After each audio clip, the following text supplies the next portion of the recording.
CP Radhakrishnan को 452 vote मिले हैं, यानी जितना एनडीए के पास स्ट्रेंथ था उससे भी ज्यादा वोट मिले हैं। यानी कि इंडिया गठबंधन में कहीं ना कहीं थोड़ी सेंध लगी। सीपी राधाकृष्णन देश के अगले उपराष्ट्रपति होंगे, ये तय हो गया है।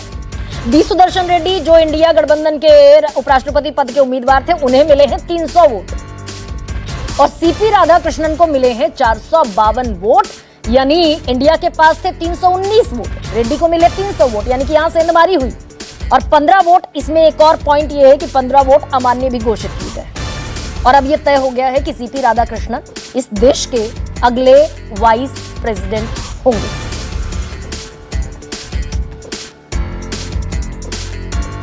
दरअसल ये इकलौता तो नहीं कहूंगी, लेकिन ये कमोबेश ऐसा चुनाव है जिसमें जनता की कोई भागीदारी नहीं होती। सिर्फ एक निर्वाचक मंडल होता है जिसमें राज्यसभा और लोकसभा के सदस्य शामिल होते हैं, वही वोट करते हैं और इसमें मनोनीत सदस्य भी वोट कर सकते हैं। तो ये टोटल जो स्ट्रेंथ था, दरअसल इसमें से सीपी राधाकृष्णन जो एनडीए के उपराष्ट्रपति पद के उम्मीदवार थे, फिलहाल गवर्नर है महाराष्ट्र के, उन्हें एनडीए ने अपना उम्मीदवार बनाया था, उनको मिले हैं 452 वोट। राष्ट्रवाद के नाम पर उन्होंने चुनाव लड़ा और तकरीबन अपनी हर बात में, अपने हर बयान में राष्ट्रवाद शब्द का जिक्र करते थे सीपी राधाकृष्णन। दूसरी तरफ बी सुदर्शन रेड्डी थे इंडिया के उम्मीदवार, इंडिया गठबंधन के। इनके पास 319 सांसदों का समर्थन था, लेकिन वोट मिले उनको 315 वोट अमान्य घोषित कर दिए गए हैं और कुल मिलाकर 767 सांसदों ने वोट किया है और तकरीबन 100% रहा वोट परसेंटेज। प्रधानमंत्री नरेंद्र मोदी ने सुबह सुबह वोट कर दिया था पंजाब निकलने से पहले। कुमार गौरव मेरे साथ हैं इस बीच फोन लाइन पर। कुमार, दरअसल ये जो 300 वोट का आंकड़ा दिखाई दे रहा है, इसमें 15 तो मान लीजिए अमान्य हो गए, बचे 4 वोट, क्योंकि आंकड़ा इंडिया के पास 319 सांसदों के समर्थन का था। तो क्या ये रहा होगा? और 452 दिख रहे हैं सीपी राधाकृष्णन के पास, यानी कि एनडीए की टोटल कैलकुलेटेड स्ट्रेंथ से ज्यादा। देखिए, बिल्कुल जो परिणाम अभी घोषित किए गए हैं उसमें सीधे तौर पे एनडीए के पास अगर वोटों की संख्या की बात की जाए तो पहले से एनडीए के पास 437 के आसपास वोट थे, तो 14-15 वोट एनडीए का बढ़ा है और इंडिया अलायंस के पास जो बताया जा रहा था कि 323-24 का आंकड़ा उनके पास लगभग हो जाएगा, क्योंकि कुछ जो इंडिपेंडेंट सांसद थे जो एक सांसदों वाली पार्टी है, उन्होंने भी इंडिया अलायंस को वोट देने का वादा किया था। ऐसी स्थिति में टोटल इलेक्टोरल कॉलेज 781 का था। 14 सांसद पहले ही बीजेडी, बीआरएस, उसके बाद अमृतपाल सिंह का वोट नहीं हुआ। इसके अलावा पंजाब का एक और सांसद, दूसरा एक अकाली दल की सांसद ने वोट नहीं देने का फैसला किया। तो 14 सांसद पहले ही वोटिंग में हिस्सा नहीं ले रहे थे। ऐसे में इलेक्टोरल कॉलेज 767 का हुआ और इसीलिए जो परसेंटेज ऑफ वोटिंग है आपको 98% दिख रहा होगा।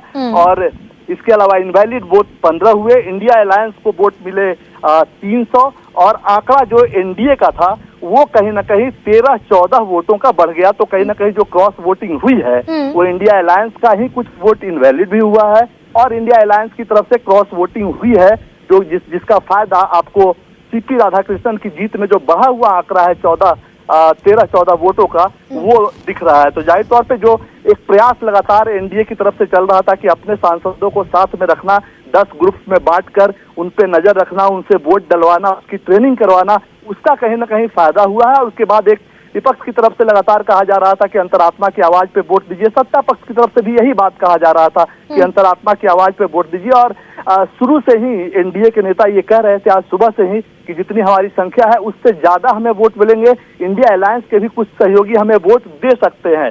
और उसी का असर कम से कम अभी जो फाइनल टैली आया है जिसमें राधाकृष्णन को 452 वोट मिले हैं और इस तरह से सीपी राधाकृष्णन 15वें उपराष्ट्रपति के तौर पर चुन लिए गए हैं। उन्हें कुछ देर में सर्टिफिकेट भी दे दिया जाएगा, यानी कि अब चुनावी प्रक्रिया खत्म हुई। लेकिन हाँ, एक सवाल जरूर सामने आया कि क्रॉस वोटिंग इंडिया अलायंस की तरफ से हुआ और वो 13-14 वोटों का फायदा एनडीए अलायंस को हुआ। जी, कौन कौन से लोग, गौरव, कौन कौन सी पार्टियां इंडिया गठबंधन में? भाई देखिए, समाजवादी पार्टी तो दम ठोकती हुई दिख रही थी कि हो सकता है एनडीए के सांसद हमारे खेमे में आ जाए, इंडिया के खेमे में आ जाए, कांग्रेस का कि कौन सी पार्टी में वो सेंध लगी होगी जिसके चलते ये आंकड़ा भी 452 का दिखाई दे रहा है सीपी राधाकृष्णन के पक्ष में?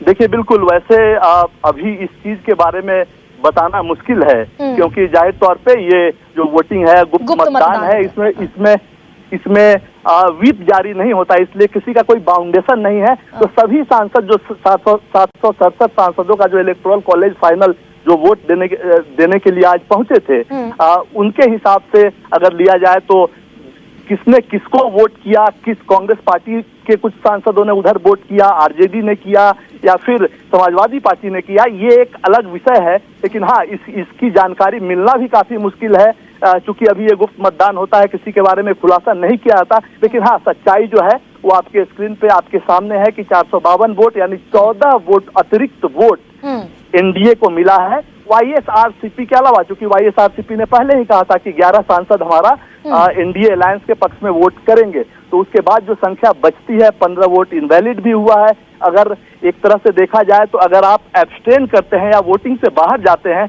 तो बहुमत का आंकड़ा कम होता है, तो वो भी एक तरह से सरकार की मदद ही हो जाती है। उसके बाद इनवैलिड वोट 15 हुए हैं। अच्छा, तो ये भी अभी तक खबर नहीं है ना गौरव, मेरे ख्याल से ये भी खबर अभी तक नहीं होगी कि जो 15 वोट इनवैलिड हुए हैं वो किन के वोट्स रहे होंगे, क्योंकि एनडीए ने तो अपनी पूरी तैयारी मुकम्मल की थी। संसद में प्रधानमंत्री नरेंद्र मोदी ने की प्रेजेंस में बताया गया था सांसदों को कैसे वोट करना है, स्पेशल पेन के जरिए।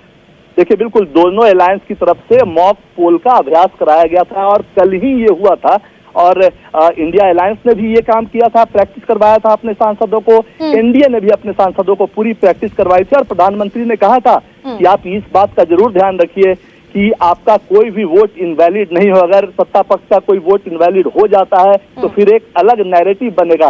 कहने का मतलब ये था कि अगर संख्या जो एक्सपेक्टेड संख्या था एनडीए का कि 437-38 वोट उसे मिलेंगे, अगर उससे कुछ कम अगर आता तो जाहिर सी बात है और वैसी स्थिति में ये 15 वोट अगर इनवैलिड हुए होते तो जरूर एक मैसेज जाता कि सत्ता पक्ष के जो सांसद हैं उनका वोट इनवैलिड हुआ है। तो ऐसे में एक अलग नैरेटिव बनता। प्रधानमंत्री ने ये बात कल ही कही थी और दोनों पक्षों की तरफ से ये तैयारी की गई थी। लेकिन ये इनवैलिड इतने समझाने सिखाने के बावजूद क्यों हुआ? देखिए, सांसद को वोट देने नहीं आएगा ये असंभव सी बात है। ये बिल्कुल समझा सकता है कि कोई भी सांसद इस तरह की गलती नहीं कर सकता। इतने लाखों जनता के बीच से वो चुन कर आता है, तमाम इलेक्टोरल प्रोसेस को समझता है, आम लोगों को, अपने कार्यकर्ताओं को चुनाव में वो समझाता है कि किस तरह से वोट देना है। बिल्कुल गौरव, दरअसल ये समझ में आ रहा है कि जिस इंडिया के एकजुटता की बात कही जा रही थी, यूनिटी की बात कही जा रही थी, उसमें कहीं ना कहीं बहुत छोटी ही सही लेकिन सेंधमारी हुई है।